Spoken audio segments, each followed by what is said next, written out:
I've been doing martial arts for about 20 years now. I've learned a lot about fighting, a lot about teaching people to fight, not to mention a myriad of different martial arts styles. But one thing I'll never be able to do is go back in time and tell myself all the things I wish I knew before I started martial arts. Fortunately, I can tell you. So in today's video, we're going to go over the top 10 things I wish I knew before starting martial arts. Number one is pretty straightforward, so let's just get it out of the way. Buy it once. Whether we're talking about Muay Thai, Taekwondo, or jiu-jitsu, you're gonna have to buy gear. And what you want to avoid is buying the cheapest possible gear because it's the cheapest possible gear. Look, your equipment is going to be yours for a good amount of time. If you opt for the cheapest option, it's only going to hold you back. You don't want to be the guy with smelly gear or gear that falls apart immediately. Now, yes, any good school worth its salt will have loaner gear available for you, but you shouldn't use that beyond your first week. Buy good, affordable quality gear that will last you at least 2 years and keep it clean. Moving on to number 2, research the coach, don't worry about the style. I can't tell you how much time I wasted trying to find the best martial arts style and not just taking the class and finding out which one I like. Now I can understand the line of thinking here. If you're trying to learn to fight, it's worth figuring out which styles actually do that. You don't want to learn Aikido if you're trying to do MMA, right? Well, yes and no, because I have found what you're doing is less important than how you're doing it, and how you're doing it comes from who's teaching it to you. It doesn't matter if you find the most high quality, best equipped martial arts school on the planet. If that coach can't communicate effectively with you, you're not going to learn anything. On the other hand, if you do go to an Aikido school and find an instructor who knows how to fight and knows how to communicate Aikido principles effectively, you might get a lot more out of that school than you would the MMA school. Not to get too snowflakey with you, but everybody learns different, everybody teaches different, and everybody wants different things out of martial arts. So don't get paralyzed trying to find the most optimized, best martial arts style. Instead, look for the instructor who best communicates what you're looking for. Number 3, set a schedule and set a goal. Setting a schedule. If you don't decide when you're going to be in the gym, that is the number one surefire way to guarantee you're not coming back. If you tell yourself, I'll come to train when I can, you're going to find that time never comes. Instead, I want you to say, okay, I want to train Monday, Wednesday, Friday at 7 p.m. Now, I want you to go to your calendar and block that time out. What you've done is create an agreement with your coach, with your friends and family, and more importantly, with yourself, that is going to be your training time. On the flip side, I've seen plenty of people sign up and then come in for the morning classes, the evening classes, the weekend classes. On paper, they seem like the best student in the world for the first 6 weeks. And then, right about the 6-week mark, the burnout hits. Now, their bodies are exhausted, they're frustrated because their life is blown up because they're spending all their time in the gym, and the only thing they can think to do is cancel outright. Y'all, the candle that burns twice as bright burns out twice as fast. So setting a schedule is a guaranteed way to pace yourself. Start out with 2 to 3 times a week for the first month. If you feel good with that, then go up to 4 or 5. If that feels good, then jump in all the way. Martial arts is a very fun, healthy, and addictive craft. If you're not careful, you can blow up your entire life because you're spending all of your time in the gym. Now, yes, that is my life, but I started out doing 1 to 2 classes per week, then moved on to 5 classes per week, and now I'm at the point where I can comfortably and healthfully be in the gym all day long. Setting a goal. Setting a goal is another way to maintain pace and discipline. Let's say you take up Muay Thai because you want to lose weight. That's a great goal. Plenty of people do that. On day 1, you should pick an amount of weight you want to lose by month number 3. And then when month number 3 comes, did you hit that goal or did you not hit that goal? Whatever the answer is will tell you how you move forward from there. At the same time, if your goal is to become a fighter, ask your coach how on track you are to get a fight after the first 3 months. He might say, let's do it now. He might say he needs more time from you.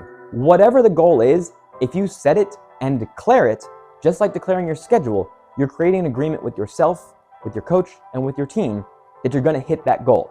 Now, it's very okay to train just for the sake of it.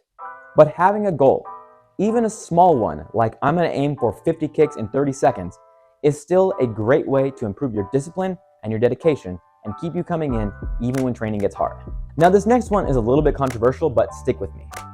You should compete as soon as possible. One of my biggest regrets when it comes to martial arts is that I waited way too long before my first karate tournament. Now, when you first start out, you're gonna think of competition like Cobra Kai. Every fight is the biggest fight of your life, and you have to train like it's life or death. But then you do it, and you realize it's not like that at all. Yes, it's a very high stress environment, and you do have to train hard, but winning and losing doesn't really matter. In fact, most people will expect you to lose your first competition. So the reason we do it is not because we're trying to establish our honor or create our career for being a fighter. It's instead to just get the first one out of the way and find out how we handle ourselves under pressure. But at the end of the day, competing is fun. Doing a fight camp, no matter how long it is a great way to show what you're really capable of. And then traveling day of with your coach and with your team, you get to bond with those people in ways that you can't with anybody else. And then you get to actually do the thing. Winning or losing doesn't matter because you have the privilege of getting to show up on the mats and see what you're made of. And then usually after that, you can go eat and drink, and that's a lot of fun. Now, I understand not everybody does a martial art that has a competitive element to it. Okay, fine. Do whatever the equivalent would be in your style. Whether that be sparring or some kind of randori or whatever. Find a way to pressure test yourself early just so you can see what it feels like. Doesn't mean you have to do it all the time. Doesn't mean you have to like it, but just get it out of the way. The next one's a big one, so listen up. Ask questions, but don't be that guy. The guy who thinks that when coach is trying to teach a room full of people, it's a great time to ask a 20-part question that doesn't have any real answer. It's important that you understand what you're being taught. But martial arts is the study of movement. The best way to learn what you have to do is to just try it. And understand that trying a move also requires not understanding it at the outset. Getting your body to move even somewhat close to what you're trying to do is the best way to understand what you're doing. Your coach can explain it to you, but he can't make you learn it. But it is important that you ask questions. It's important that you're involved in your martial education. Ask about your stance. Ask about the efficacy of a certain move versus another. But also, understand when is the appropriate time to ask that kind of question. If you still don't, feel free to ask your coach after class, or buy a private lesson, or take to the internet to see if anybody else has an answer. But in the middle of your training time, that should be training time. And while we're talking about going to the internet for answers, let's move on to don't learn by committee. Now look, this video is under the assumption that you've never trained martial arts before and you're starting for the first time. It can be very tempting to want to go find a coach, go to Reddit, go to YouTube, and find all these different sources of information because, well, we have sources of information now, right? But when you're a brand new beginner, one of the most dangerous things you can do is see your coach teach something a certain way, see your favorite YouTuber teach it a different way, and then see a dumbass on the floor teach it a different way altogether. The most surefire way to sabotage your own training is to supplement it with a bunch of sources you don't understand. Now, it's okay if you are a fan of martial arts and you want to see what else is out there.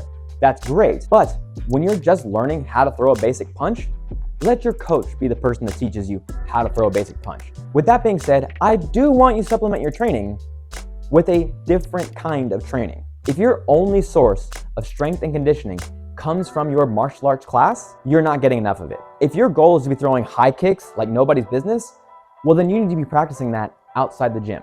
And yes, shadowboxing before and after class is great, but have you considered maybe taking up a weightlifting program? Maybe doing a few squats a couple times per week? With the caveat that if your main goal is to get good at a particular activity, you should be doing primarily that activity. I'm saying you should be supplementing your training with something else, not replacing it. All right, number 8 is possibly the most important tip in this entire video. Doing this is guaranteed to improve your martial arts training by 900%. This tool is the best investment I ever made in myself. A notebook. Buy yourself a notebook and start writing down something after you finish your classes. Whether you write down a technique, a reflection on that technique, or a quote from your coach, start writing down how your training is going so that later on you can reflect on how your training is going. Now, I understand that people learn in different ways. Some people are visual learners, some people learn by doing. This isn't about that. Keeping a journal is a great way to retain information in a way you couldn't possibly if you were depending only on memory. Plus, if you make it a habit of reading back your journal entries, you start to find that you'll memorize techniques much quicker and have a deeper, richer understanding of them. So buy yourself a journal and start writing down what you learn in your classes. And I'm saying write down what you're doing, not type it out or dictate it, you digital heathen. Number 9 might seem oddly self-serving, but it's not. This is for everybody. If you can afford it, buy private lessons. I'm not good at math, but I'm estimating that taking one private lesson is about the equivalent of 3 weeks worth of training. When you get your coach's undivided attention for 30 minutes to an hour, he gets to really examine what you're doing right, what you're doing wrong, and how he can best help you.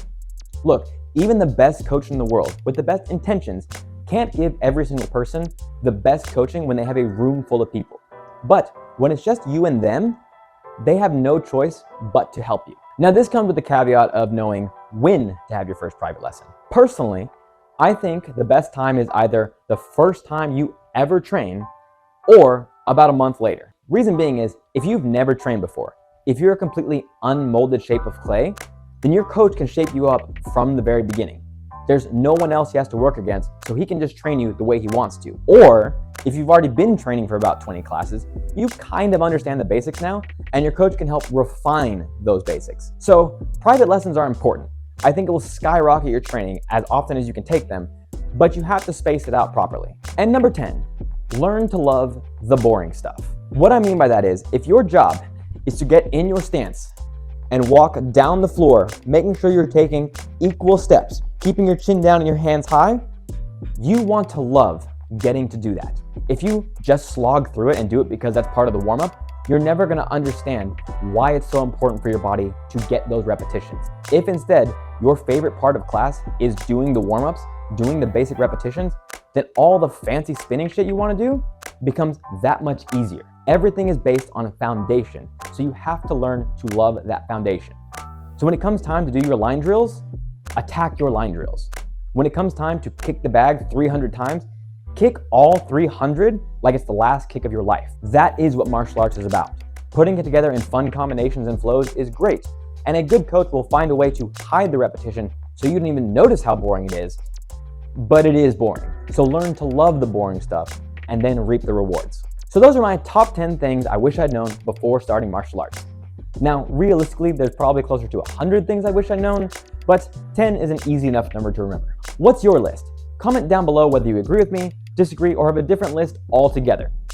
All that being said, I hope you enjoyed the video. I hope you learned something. This has been Rob, the Freestyle Martial Artist. Be sure to subscribe, drop a comment down below, and I'll see you guys next time. Boom!